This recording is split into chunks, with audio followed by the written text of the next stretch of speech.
Hi everyone, this is Killshot from the 999 Army, and this is The Walking Dead Season 9, second half mysteries. Yes, I am back from the dead. I know some of you asked if I had walker bites, but the good news is it's not the flu, just a extremely bad cold. So we're going to get through this because I couldn't cancel any more live streams. Missed all of you guys. We got some good stuff to talk about. We won't be able to talk about all of it tonight. I do want to apologize in advance if you hear me clear my throat or something. Let me clear my throat.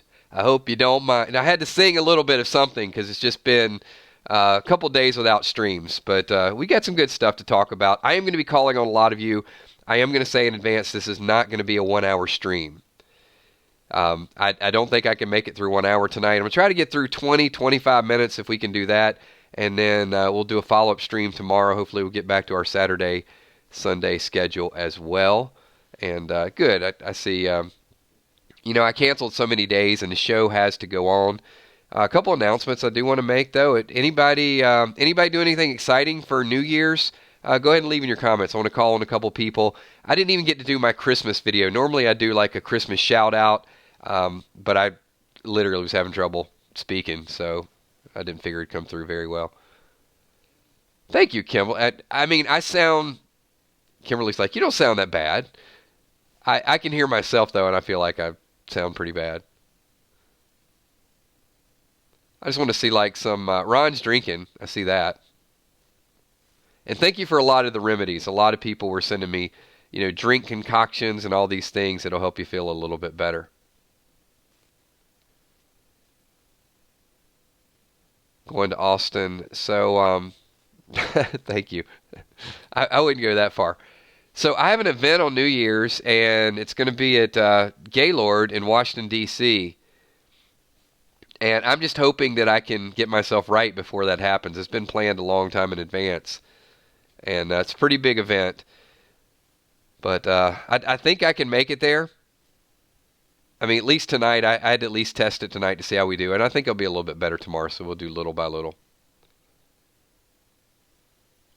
All right, so let's jump into it. Once again, I want to thank all of you guys for being here, and appreciate you guys being patient and as we get through this.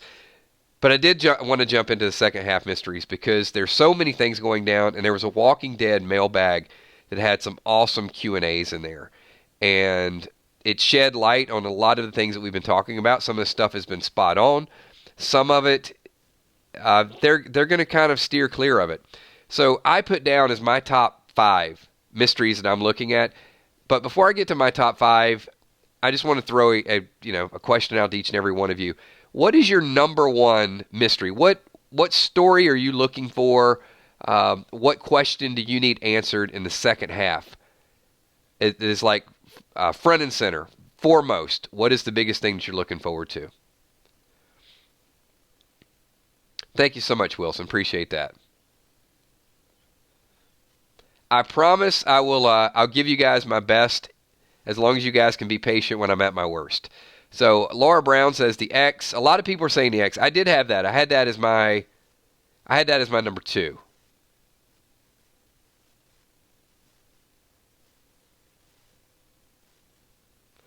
With as many people that are typing the X, I just hope it's something important, because that is a big question. Who will be on the pike? That was actually my number 4, Fluff. So let me give you guys my top 5. Julie, that is my number 1. So number 1 on my list of mysteries, I had Alpha, her character, who she's going to take down first. Number 2, I did have the X as well. I'm curious.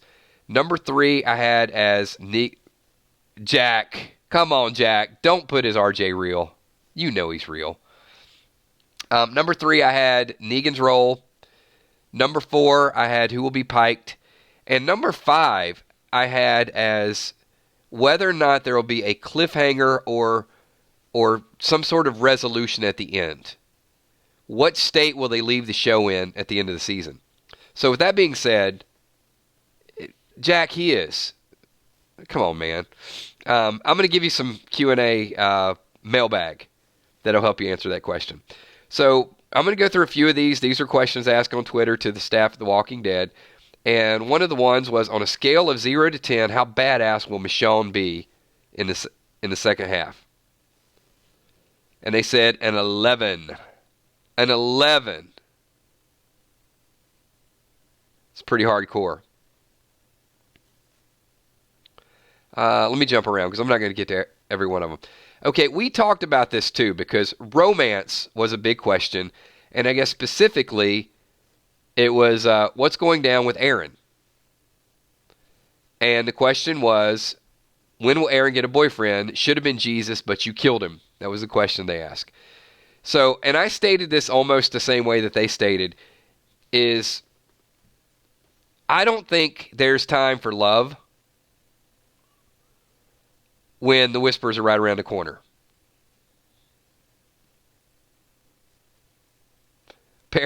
Paris says, sounds like you have a cold. Paris, I would say what I've been through, it is beyond a cold. It has been a rough 4 days.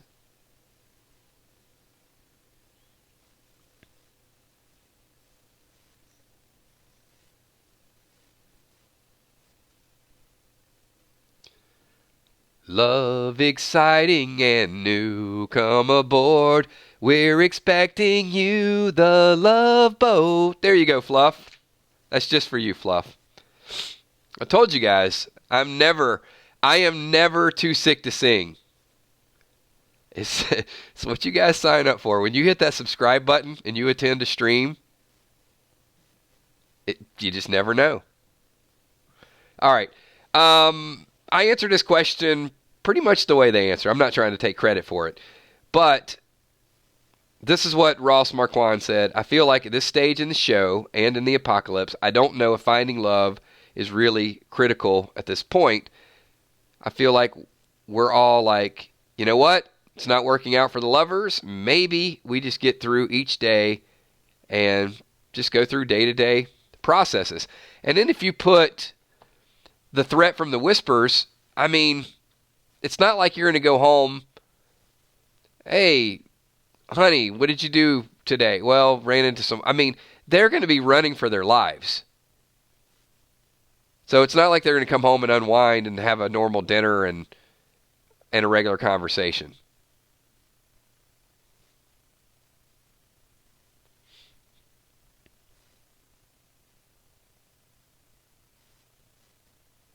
I'm reading a couple of comments, so I'll catch up with you guys in a second.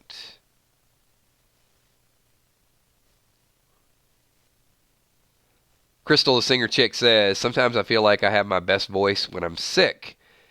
Crystal, I would say that's definitely not the case for me. But we will get through it. Aloha, RJ. Thanks for being here. All right, let me jump around here. And some other people are asking the question, Daryl and Yumiko. But we all know Yumiko is involved in a relationship with Magna. So they just want Daryl to be in a relationship. But then there was a follow-up question. Are we ever going to see Daryl with a girlfriend? And they said, don't count on it. So I think they just like Daryl to be out there. It takes away from his character if he's in a relationship.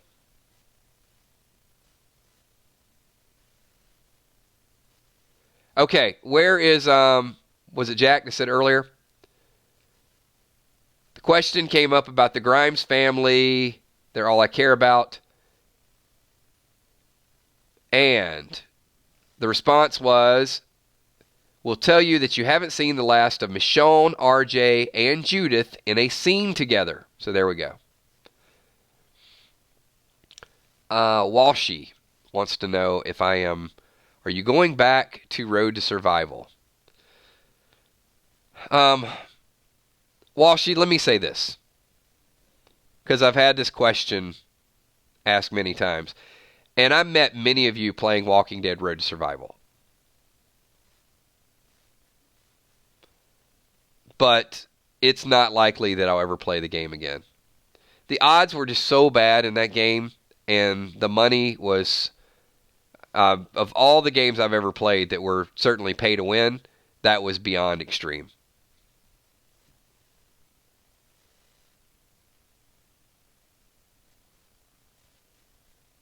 Mystics, kills. Do you see The Walking Dead killing Lydia? That's the only whisper I see them keeping. Um, Mystics, I have a feeling,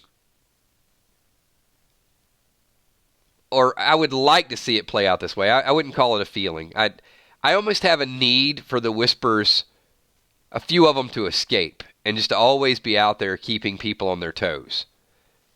I think the whispers can be bigger on the TV show than the comics. I mean, that's just my opinion. And because there is a human element to it, I never get as engaged or attached to the comic book characters as I do the television characters. Even when they're really, really bad, I feel like there's a certain amount of evil that needs to exist in the world. So I could see more than Lydia just surviving it. I could see several. But it really depends on how much we're going to get to know.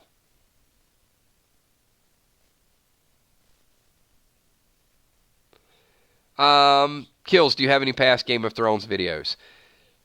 We did one or two chats, but it was just at the beginning, and it was more kind of Valar and I think maybe Lisa getting involved a little bit. Lisa, I'm not sure. I think you might have been in one of the Q&As. And drama. There were a few people, but I got to be honest, with Game of Thrones, I watched it, I binge watched it, and this season I'm really going to dig in a little bit deeper, kind of like we do to The Walking Dead. So that's why I want all you guys to be there front and center at the forefront. I think we'll have some great detailed chat where we can break it down. But I am going to have to go back and really do some analysis of it. Because, I mean, you guys know, when you go through and binge watch, usually you only watch something one time, so you enjoy it, but you don't get all of the lore and the all the hidden stuff that's in there. E-Beach kills. Has Denai signed a contract with AMC yet? I have not heard that she has.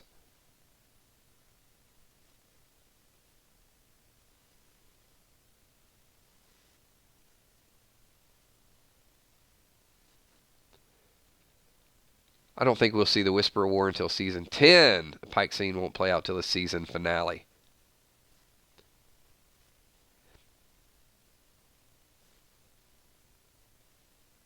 Oh, absolutely. So, hey everybody, looks like we got Mish Puddin'. Happy birthday.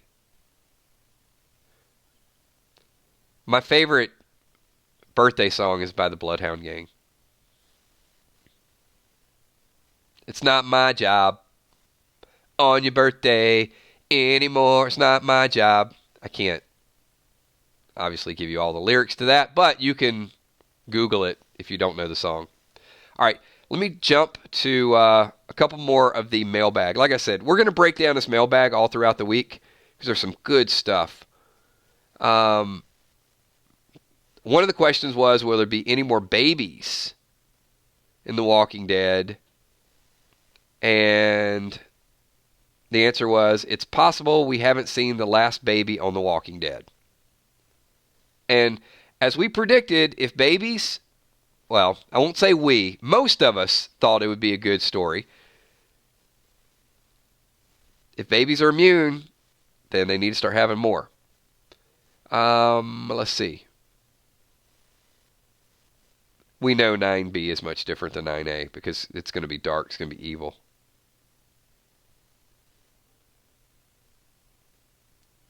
This was a very, very good mailbag question. So I want you guys, you want to listen to this. Does Daryl have a nickname for RJ similar to Judas' little ass kicker? Does he check up on the family like a brother should? And we were very interested in that question because, obviously Daryl got the marks. He's out there sort of in isolation. He's looking for Rick. So I questioned him a little bit. Like, is he really true to Rick's legacy? So they said, obviously they can't answer all of them. But what we can say is Rick would be proud of Daryl's involvement in his family. Even though he spent years in isolation, we might learn more about his relationship with the Grimes family in the post-Rick era. So, maybe you guys are right. Maybe the X is a bigger deal. Maybe Daryl took one for the team.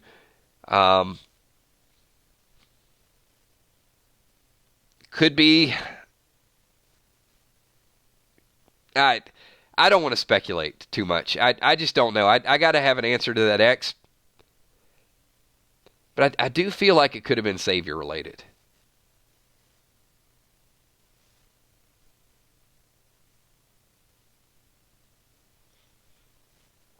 Wilson says, was suggestion there's a group of cowboys and ranchers calls of the branding. Well, we did see that one cowboy.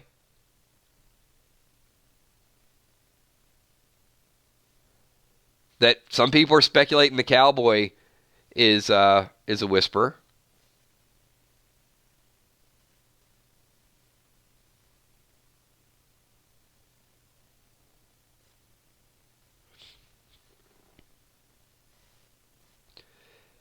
Yeah, Dark Stark, I'm not going to get too far away from it because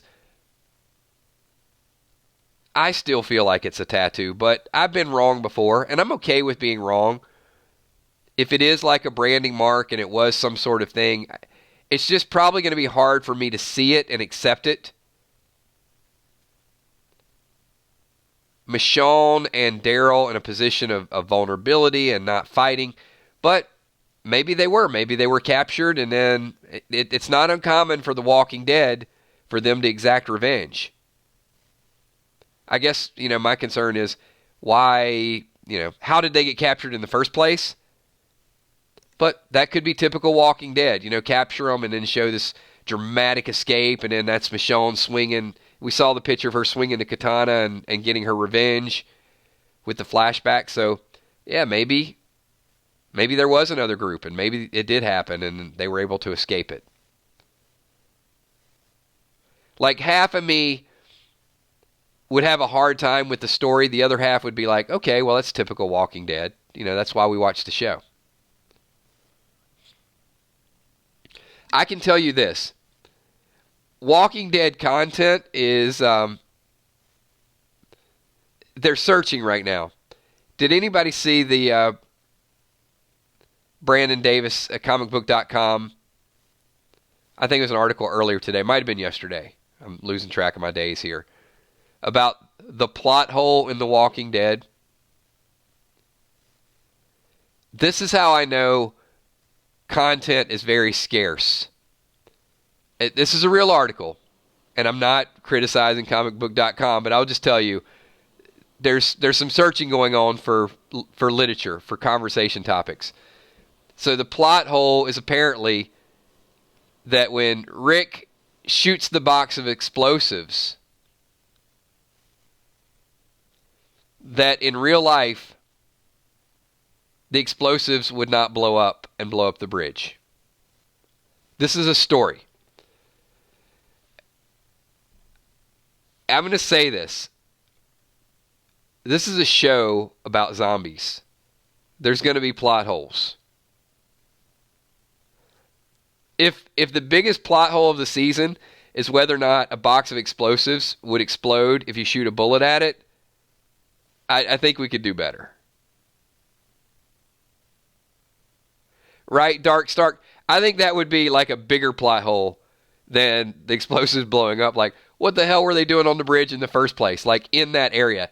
That it's sci-fi-ish.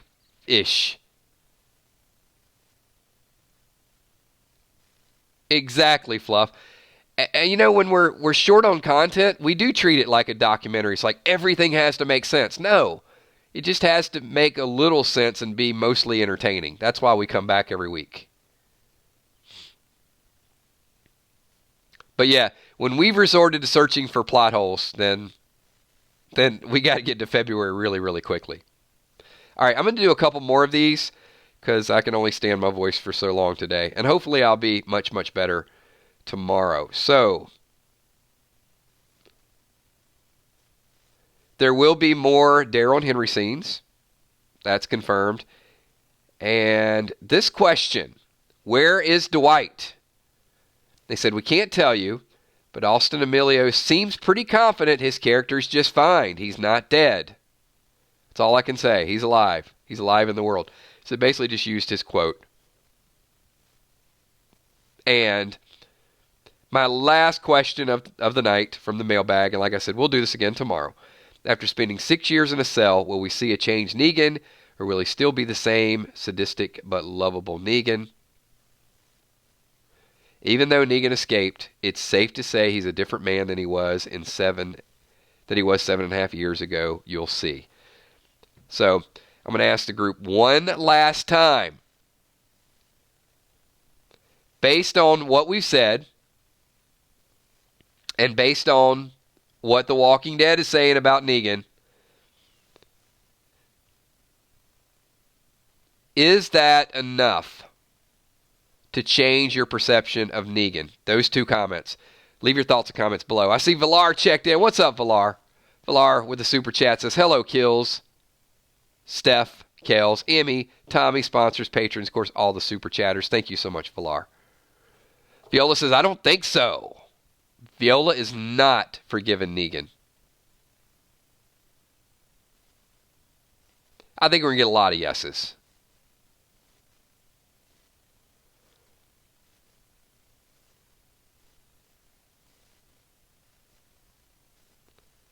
Killing me, Jack. You're killing me, man. Chris says, need a little bit more. But, Chris, I like that. At least a little bit more, not a lot more. So, they are getting us to that stage of acceptance.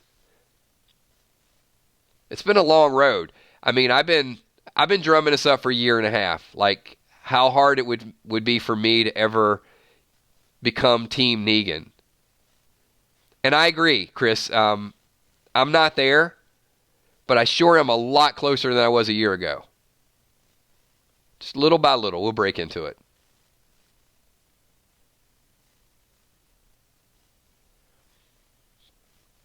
Beta, I have not. I can tell you I have not been drinking.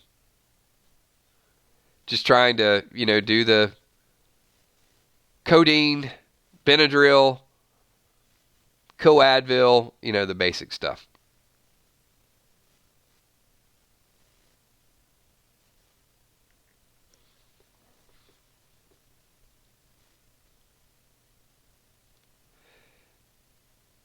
Yeah, Sheila, I can agree with that. Like, whether or not you would like Negan, no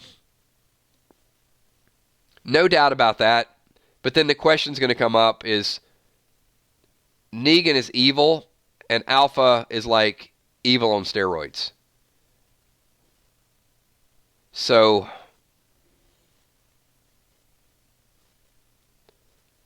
the guy that beat someone down with a bat versus the girl that's going to be skinning people and might be skinning people alive.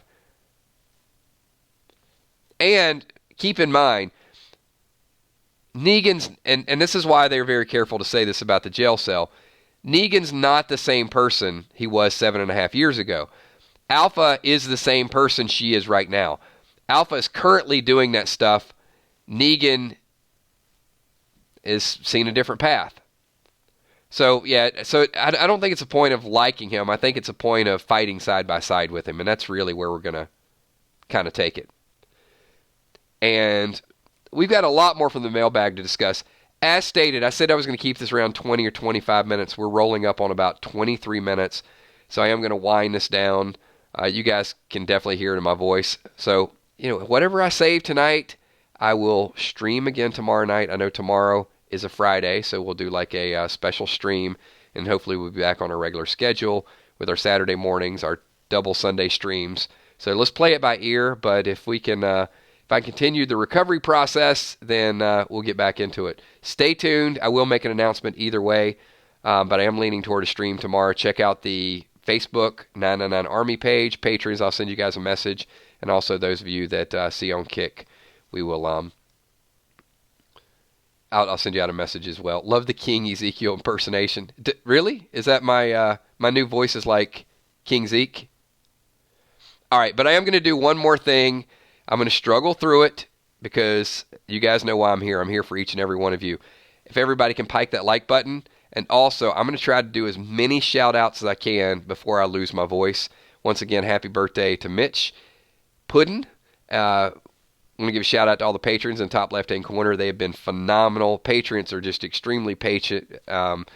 set up the contest, random things, and some of the other stuff. So thank you so much. Appreciate each and every one of you. The sponsors, the moderators, Emmy, Steph, Tom, and Kels. Thank you for everything that you guys do.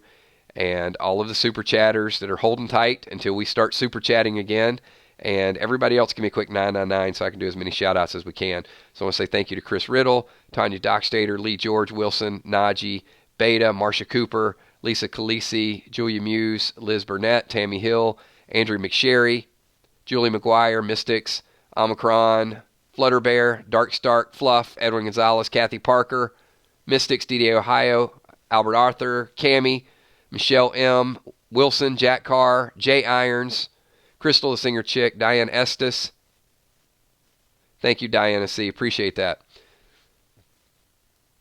Thanks, Bumblebee Brown. Also, Sheila Mack, Anna Demo, thank you. Kimberly Smith. Hey, I'm getting there. About 75%. I'm looking forward to doing tomorrow's stream. Hopefully, I can be up around 90%. Thank you, Valar. RJ, appreciate it as well. And I probably still missed a few shout-outs, but I'll catch you guys tomorrow night. And if you guys didn't get a chance to join live, make sure you catch the playback. Thank you so much, Robin Vance. And to everybody else, have a great night. I will definitely see you guys either tomorrow or Sunday or Saturday. Thanks. Peace.